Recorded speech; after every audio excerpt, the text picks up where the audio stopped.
And we're back with the Movie Review Mondays with Prasadini Shetty. And Chehade. Is that? Oh, that's the intro, right? Oh no, we introduced ours. Can we fix the composition on Shetty? Why did you want it to be like this? Yeah, let's fix it. Just the intro. Yeah, now the intro is done. Let's just... I think we're the funniest to ever have done it. Okay, then now I can sit up straight. Oh fuck. Can you You can hear my sound, right? Yeah. Okay. can you not break the sound? What's your issue? Are Yeah. you the sound director? Yes. Okay. Is that a role? Yeah. Okay. You think I'm joking? Thank God. Okay. Cool. Yeah. Shall I go? Okay. Take it away. Hi, this is such a noisy. Just don't move on it. Okay. Hi, Can you stop staring at me and just stare there? Amateurs. Anyway. Hi, everybody. Welcome back to another brand new episode of Movie Review Mondays. I have a guest that has never been on the pod before. We have Chehade. Did we do a pod last week? What are you talking about? Was me. So it's great to have you on this podcast for the first time ever, brand new, never seen before, never been done before. And it's very befitting that a giant like you is in the podcast to do a review about Lord of the Rings. Do you want to tell the audience why this is a very interesting podcast? Or a new Just concept? the podcast in general or the film for the podcast? You can talk about the podcast a little bit. Podcast pretty average, but I like the enthusiasm behind it. And that's what counts. So for the new viewers, we're doing this new series where I have guests on my podcast who are rude and go on their phone. I'm gonna wait. We're starting a new series where I have guests on my podcast and they make me watch a film that's very near and dear to their heart. And I get to rip into it and tell them that their taste sucks. So it's very befitting that we get a guest that has never been on this pod before. Hate comments are actually welcome.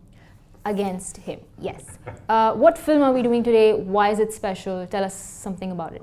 It's not a film, it's a trilogy. Okay. 3 films back to back to back. It wasn't one giant film. That's what it felt like. But No, seamless. That's why it was so good. Mhm. It's the Lord of the Rings series, one of the greatest cult classics, also mainstream classics, right? Absolutely incredible Goliath of fantasy film. Mhm. So well stitched, masterfully put together. Mhm. And one of the first people I've met who hasn't watched it, I told her and recommended for her to watch the Lord of the Rings series, and that it's film, right? It's so rich in film history, so it's something everyone definitely has to watch and appreciate. Oh, the appreciation is mandatory. Definitely, yes. Okay. So we had the honor of watching all the 3 films, extended cuts. You know, it's so funny. Take it back, bring some context to this. Prasadini, who only watches what you call niche indie films and doesn't like true cinema history, was forced to watch Lord of the Rings, one of the greatest franchises ever done, by one of my favorite filmmakers, Peter Jackson. So she watched in one sitting. Let's call it one sitting, even though you Let's cheated. lie and let's say it lie was one about that. One sitting of 12 hours plus to watch the entire Lord of the Rings trilogy, plus was the extended versions. Wasn't the actual original films that were aired in the cinema. It was the 4-hour plus versions. Actually, only one of them was 4-hour plus. The rest were around 3 hours, 30 minutes. Yeah, with around 30 that minutes of credits and thanking the fan club that is. To be honest, that was actually my first time also watching the extended uncut versions. So yeah, it was, from my side, what an experience. I think I just want to dive into my like experience watching it, I think it was very easy to be submerged in that world. For somebody who had no idea what this film was about, I knew Elijah Wood was in it, and that's all I knew. I think it was interesting because you had mentioned that they don't spoon feed you the world. They just put you in it and you have to be in it. And even though there was a very interesting narration in the start, Kate Blanchett, beautiful lady with beautiful voice. Actually, tell me about the casting. What was your like expectations, and when you saw all of these like? I didn't know that Elijah Wood had such a huge part in this. I thought he was gonna be a hobbit with one of them, and then we move on. But then you see, he's literally the hero of the film. Although I must say, I would say Sean Astin, the guy who plays Sam, would be the real true OG because he carries the entire film. Did you just check up that name to name drop him in the podcast? What I do in my free time is none of your business, but yes.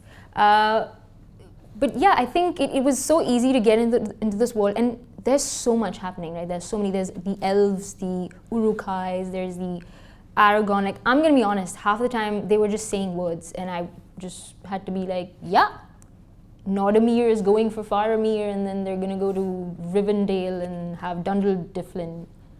But that's what I feel about Gen Alpha terminology. Like when I heard the Drake song. Yeah, we can't actually play that song because we might get copyright strike. Cool. But it's interesting to link Drake and Wagwan Delilah and Lord of the Rings. I think makes for interesting. So, tell me your relationship with this film. Like, how old were you when you first watched it? I think this is less about me and more about your first experience, because for me, obviously, I love this film, and that's why I chose it for you to sit down and watch.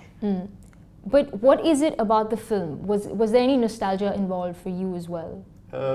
Just beautiful craftsmanship in terms of writing a narrative that is so smartly intertwined and connects thoroughly and has its own arcs and beautiful endings, even if some of them don't make so much sense. But I would like your initial impression. I think obviously you've heard of Lord of the Rings, right? Like, you can't be anywhere in the film scene without constantly hearing references, memes, and links back to the film. But what was your experience essentially watching it for the first time?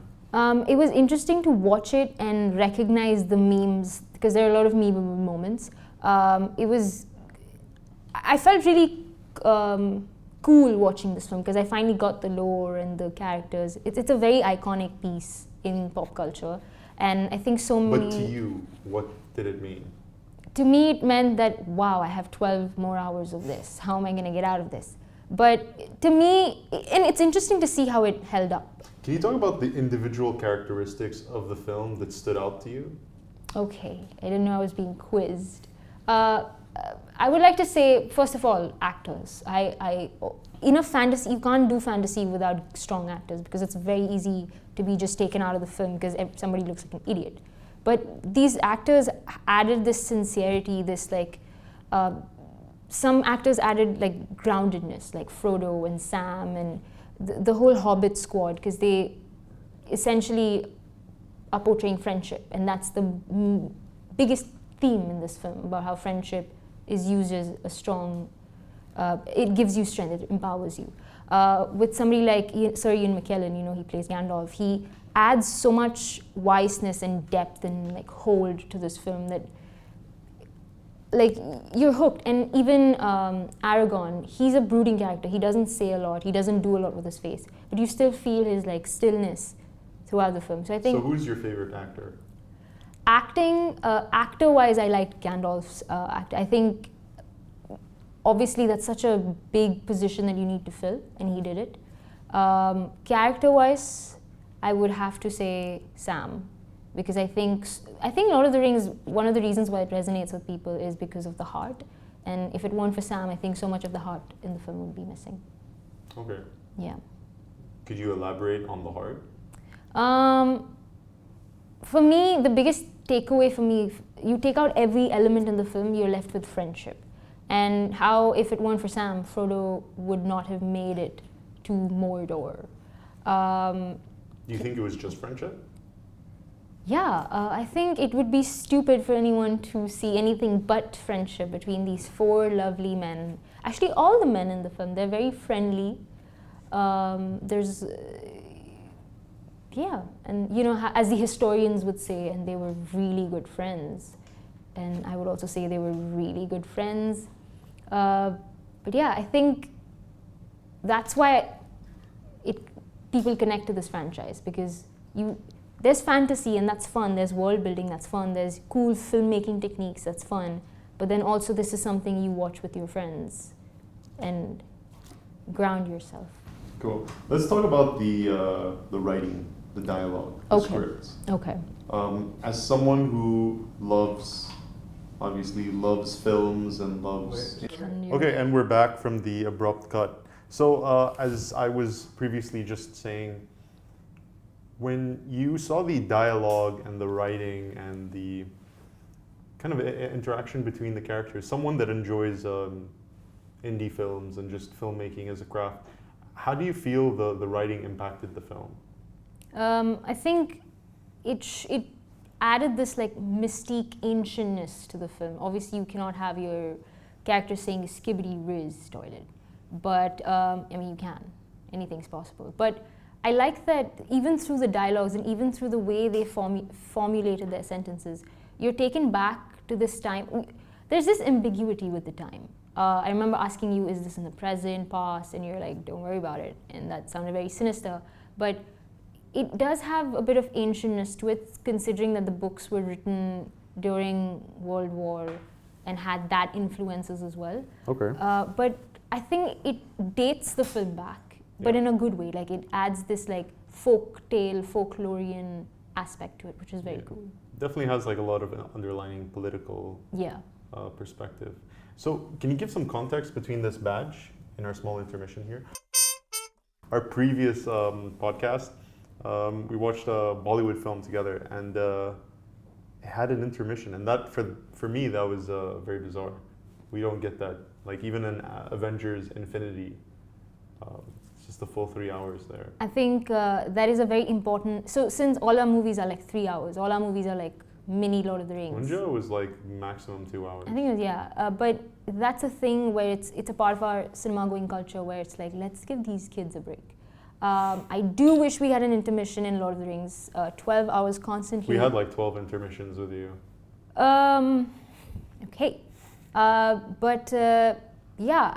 Do you think the length of this film ever hindered your enjoyment of it, or did it just, you liked the fact that there was so much of it to enjoy?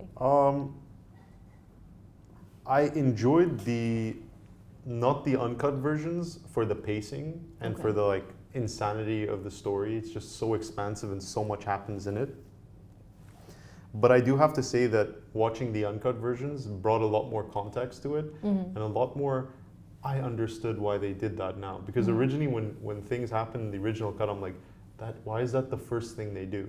Right? Like when they go in the underpass. But with the uncut version, you show that they tried the forest and they tried the mountains, and then like nothing worked, right? And then they were like, all right, last plan, we go through the dungeon, through the mine, sorry. So I like that contextually. I do think it is a bit long. As much as I love Lord of the Rings and nostalgia, 4 hours is a hefty price to pay. And it's not even including the 30-minute credits. 30 minutes, that's crazy. But I think that's beautiful though, because you see how massive this film is and how many people were involved in all of it. And it's good to see it on screen, all these names, all these horses, these people. So many horses. So many horses. But I think it just brings you back to like, filmmaking is like a team thing, right? And that's another thing about the film, was that every department added their own like spin to it to like make the sound direction. The sound direction, the costuming, the props, the actors. Like, I feel like every aspect of the film made the film what it is today. And I don't think it was lacking anywhere. No way, no. Like, one thing that I constantly preached was like, so impressed by the visual effects. I think it was masterfully done because they built most of it. And anything that had visual effects, they like triple down with making it look amazing. Yeah, it added this, like, I feel like these days films all rely on CGI or VFX, but in this film, because they shot on location, they have props, they have everything, Yeah, it immerses you in the world. Where definitely, yeah. you don't feel like, why should I care, it's a computer generated graphic. You actually see the moth when Gandalf holds it. I also felt the same way about lighting, because these days I don't think gaffers exist anymore in Hollywood. They've left. Everyone's a DJ now, everyone's a barista, no gaffers. But in this film, every scene was lit in such an interesting way. In the elf land, the elves were illuminated, just them. In the Hobbit land, it was this warm, hazy, fuzzy, added on to the whole how they like peace and calm. When you go to the darker parts of the story, you know, when we see Gollum, Smeagol, there's this interesting green tinge to it where it feels gross, but I like the way all the films were lit. Every scene, every frame was lit with so much intention behind it, which is missing these days in every film. Yeah, I think they were limited with film as well. So film is, some people say it's unforgiving.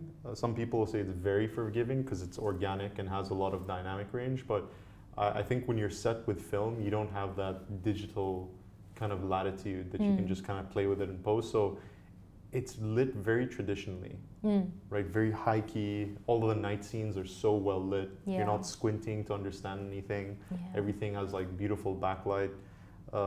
Super, super rich in terms of that. That's the one thing I don't like about the next trilogy that they made, The Hobbit. I feel like the lighting definitely lacked in that one. Does it feel fake and unnatural? Very fake and extremely unnatural. This one had like a very organic, realistic touch to it that breathes the film, kind of gives it life essentially, and more belief in its world. I also like that through their camera work, they sort of emphasize on the perspective when the first scenes where we see Gandalf and you see Elijah Wood's character and Gandalf in that car, and you see the height difference, and it's so beautifully done where it doesn't feel caricaturish or like what the hell, but it feels very organic. Are you a fan of fantasy? I'll be honest, fantasy is not my favorite genre because I personally feel like it's hard to get into it because why should I care? In the sense of, because it's a fantasy world, right? Like there are gremlins and elves. And There's no gremlins. No, I'm just talking about the fantasy genre. Okay. Yes. Since we're talking about Lord of the Rings, let's stick to Oh, so we to can the talk about gremlins. intermission in Bollywood movies, but we can't talk about gremlins. the context of it. Yeah, that's Okay, I was talking about how in fantasy series there are gremlins and elves and whatever, but in gremlins, like the little green guys, right? why don't you mansplain every fantasy creature to me? Like little Yodas and Little Yoda. It's called Baby Yoda. But cool. my point was, before I was rudely interrupted, is that that's another thing why I liked Sam's character, because he added this reality to the film. It's not very relatable, the film. I mean, yeah, once I also went through the same exact journey that Frodo went through. You don't see me bragging about it. But you see characters like Frodo, you see the whole... I like the angle where Faramir's father is telling Faramir that I wish... Oh, you didn't memorize his name? I did, Faramir. Oh, the guy? Yeah. The actor? Faramir Mortensen. Oh, Yeah. They actually were like, we love your name, so we're going to just keep your character name as your real name. There's this like unwanted kid thing where the son, where the dad favors the older brother rather than the second one. Yeah. I like these elements in fantasy realm because it feels like grounded.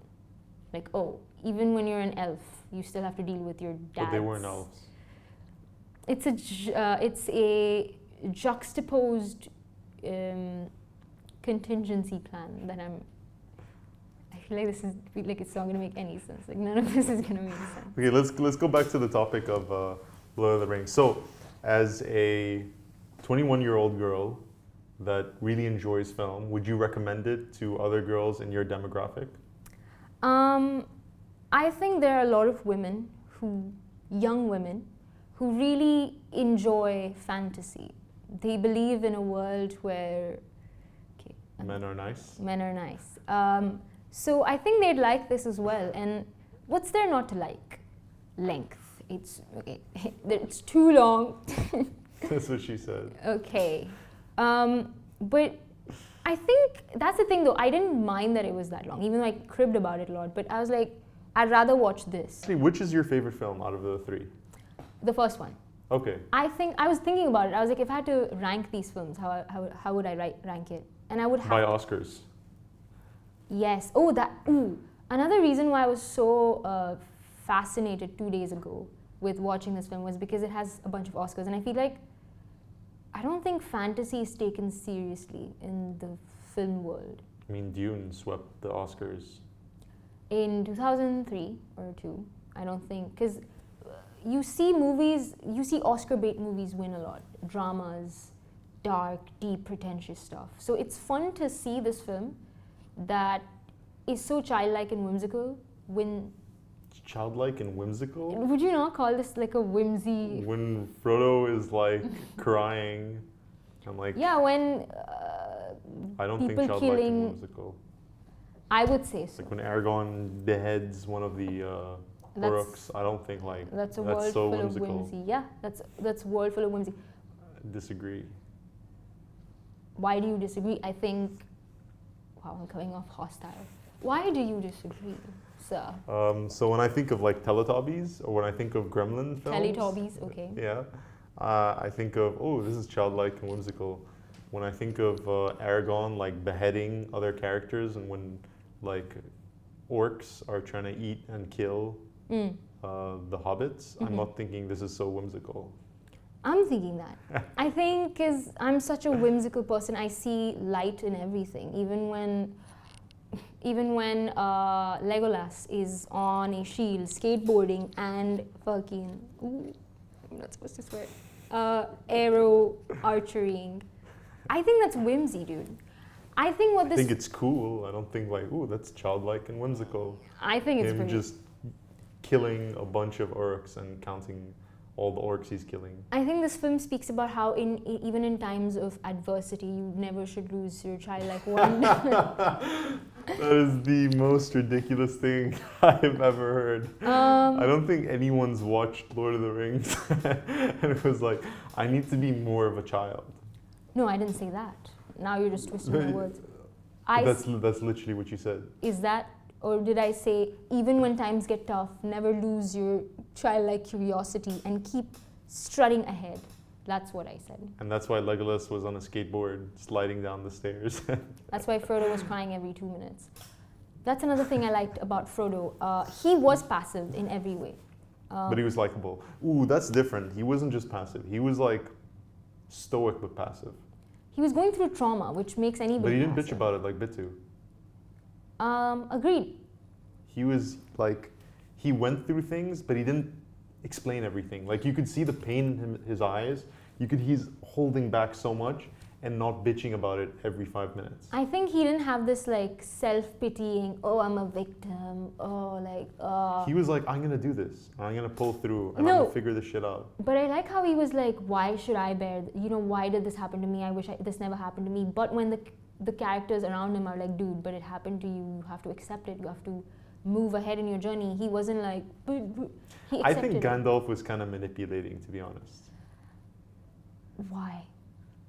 Because even when they mentioned it a few more times, first film, I'm like, what do you mean manipulating? He's not manipulating at all. And then when I thought about it, I'm like, yeah, he was. He saw the ring, he touched it, he's like, damn, that's a lot to bear.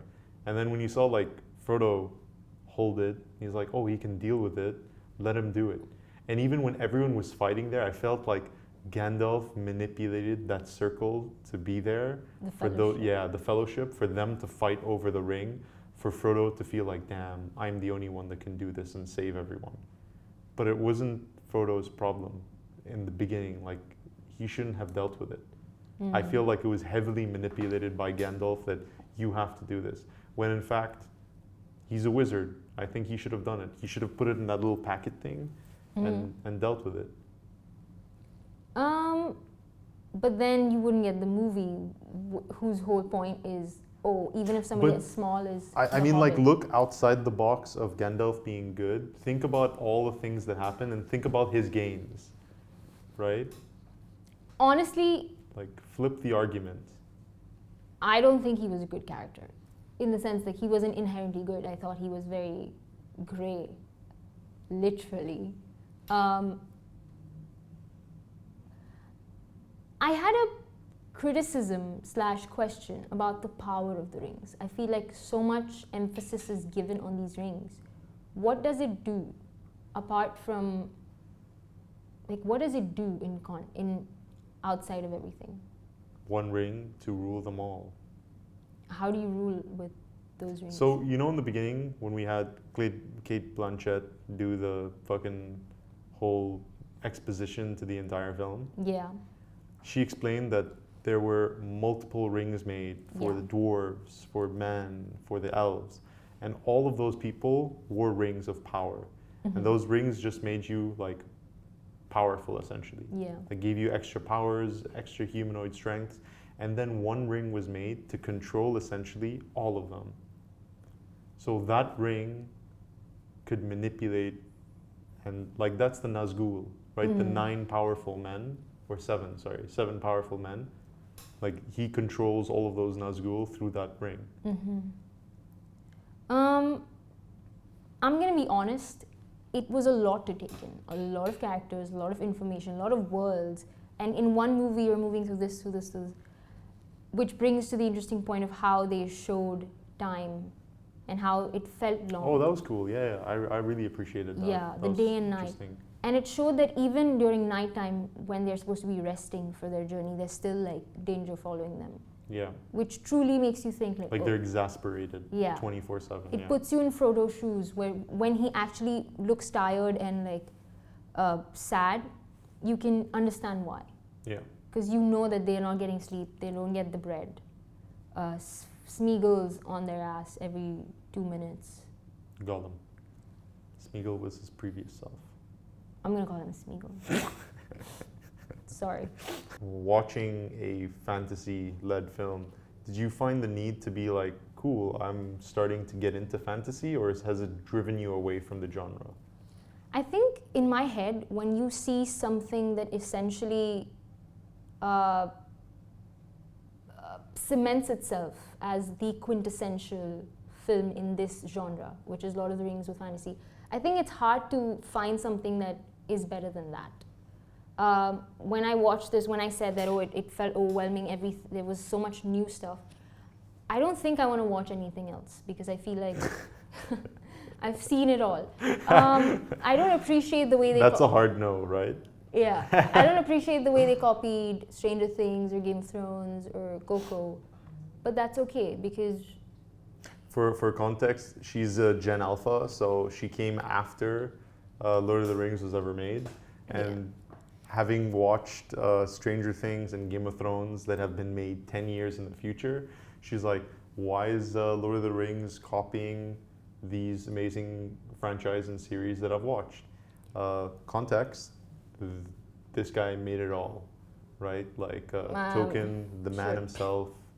Lord of the Rings set the standard to what fantasy is now. Sure. He literally ripped off everything that came after him. He ripped off George R.R. Martin, Game of Thrones. Yes, and the Duffer Brothers. They made Stranger Things. But it's okay, you know, all art is derivative. And I don't mind that it was a copy. But still appreciate his unique... I want to know your favorite world that was set up in this, and why. Oh, the elves, so magical, so Avatar. Would you call them childlike and whimsical? No. Okay. I would think it fantastical. Okay.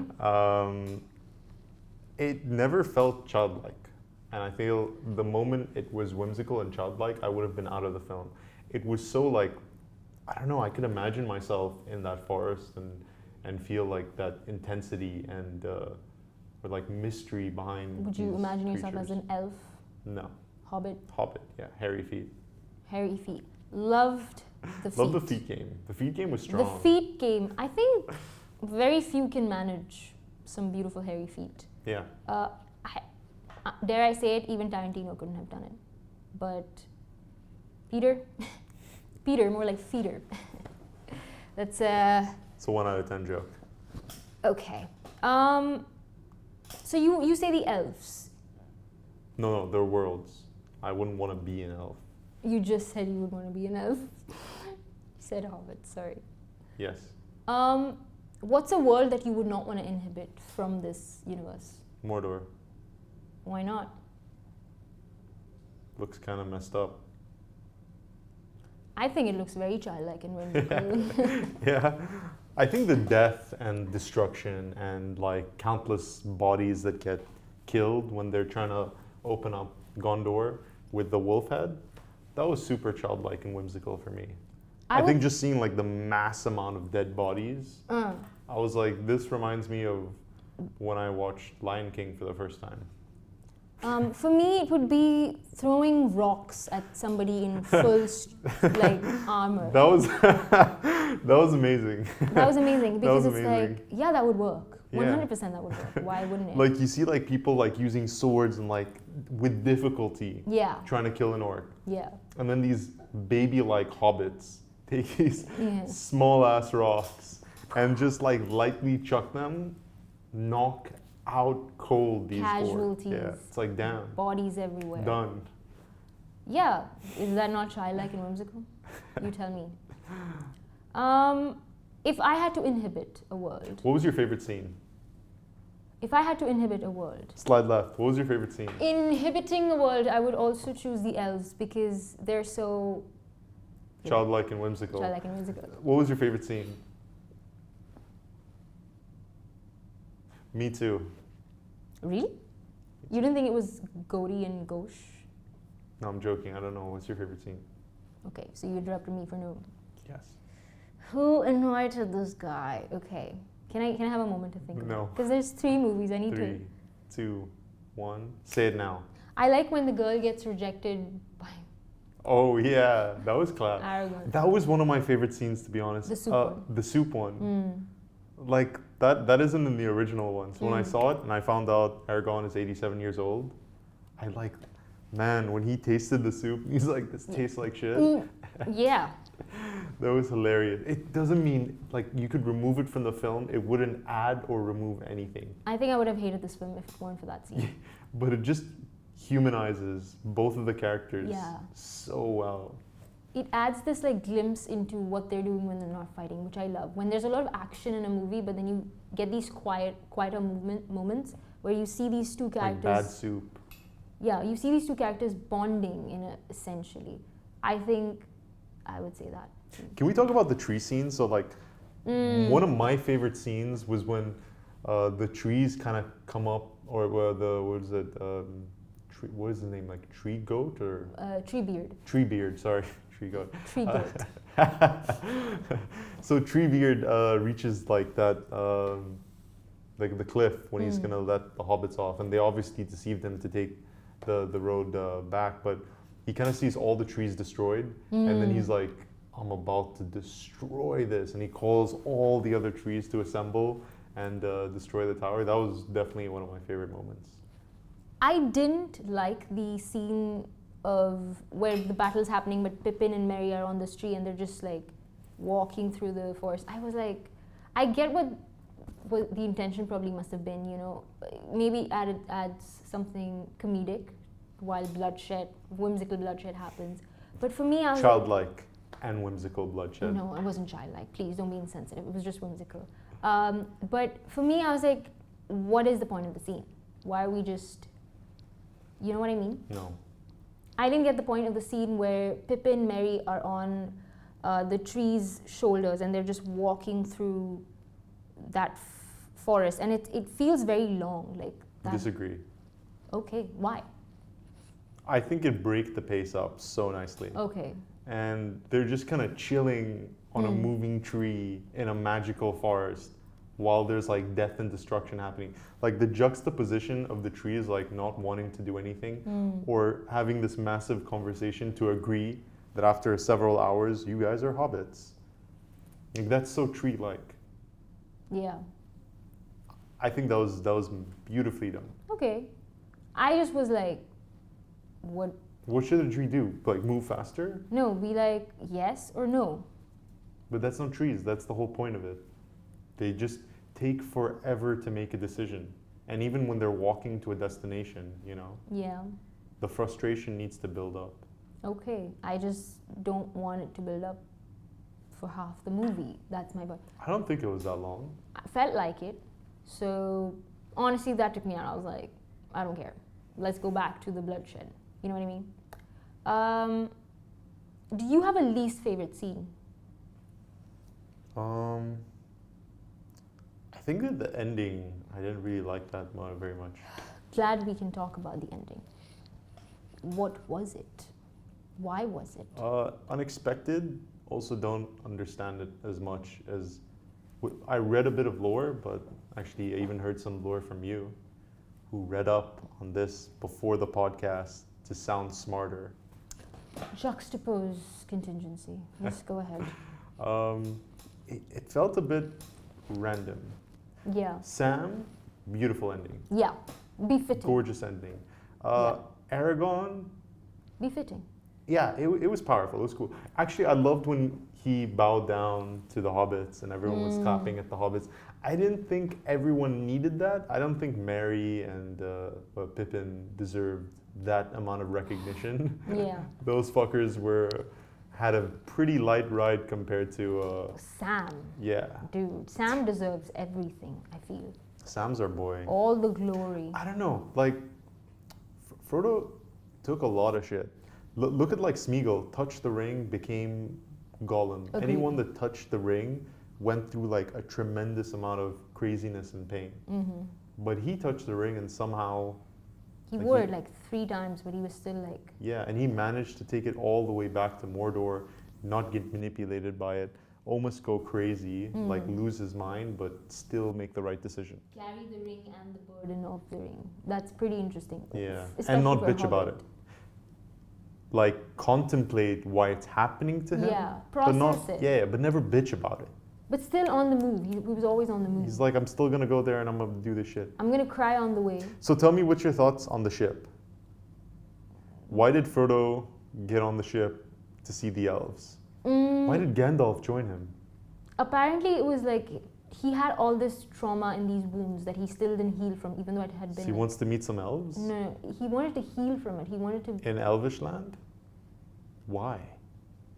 dude, because he has all this pain that. But why can everyone go to Elvish land? I thought only elves go to Elvish land. Aren't they going to Undying Lands? I think it was called Undying. Yeah, but only the elves are there. I mean, I feel like if he earned it. I would say, I'll give him a pass. Oh, okay. But Gandalf. Oh, and he has pointy ears as well, so Hobbit would pass. He'd just be yeah. like And a maybe the elves like feet, and they were like, Frodo's coming. do it quickly. So yeah, it's only befitting that he gets him through to the end as well. Cool.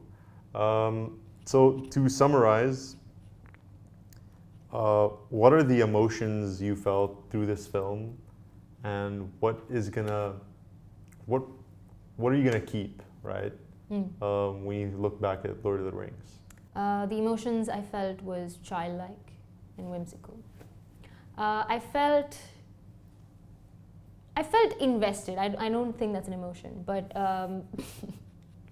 feeling quite invested today. But I felt okay, none of what I'm gonna say is emotions. I felt friendship. I felt the power of empathy and kindness. None of them are emotions. So are we gonna go to emotions now, or This isn't the Inside Out 2 podcast. like, did you feel excited? Did you feel like the thrill of it? Like, what are the? I didn't. I felt invigorated. I felt enthralled. I felt Aroused? no. Only when the feet was. Only when I saw Gollum. Or Smeagol. He was kind of slender though. He was looking lean. Like, hey, is there a Mrs. Smeagol? Is there a Smeagirl? Okay. I'm Emotions. Back to the emotions, yes. Emotions. I felt happy. I felt sad. I did. Why did you feel sad? I did feel sad towards the end. Oh, dude, I am telling you, Sam and Frodo, like whenever they were on screen, like I would have teared up. Especially every end of the film was Sam and Frodo, and I was like, "That's my boy. Sam's my boy." Like, I felt the power of friendship. And maybe the real Lord of the Rings were the friends we made along the way. That's a crazy emotion. Friendship. Yeah. What about you? My emotion was friendship as well. Okay. I'm feeling friendship right now. Hell yeah. Like, I'm tearing up with friendship. So you rewatched this film after a very long time. No, I've watched it a year and a half ago on Can a you plane. please agree with one thing I say? So you've seen this film after a very, very long time. Yeah. How would you summarize your thoughts about it?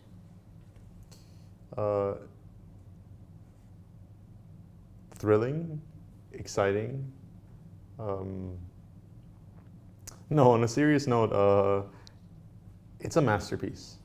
Okay. And watching it one more time, understanding the narrative and the story, you see the richness and the details and the way that they set up the world and all the intentions behind it and why certain things had to be, right? So, yes, it has a bit of plot holes, but as a piece of art, it's truly beautiful and something I would recommend everyone to watch and as well force my kids to watch.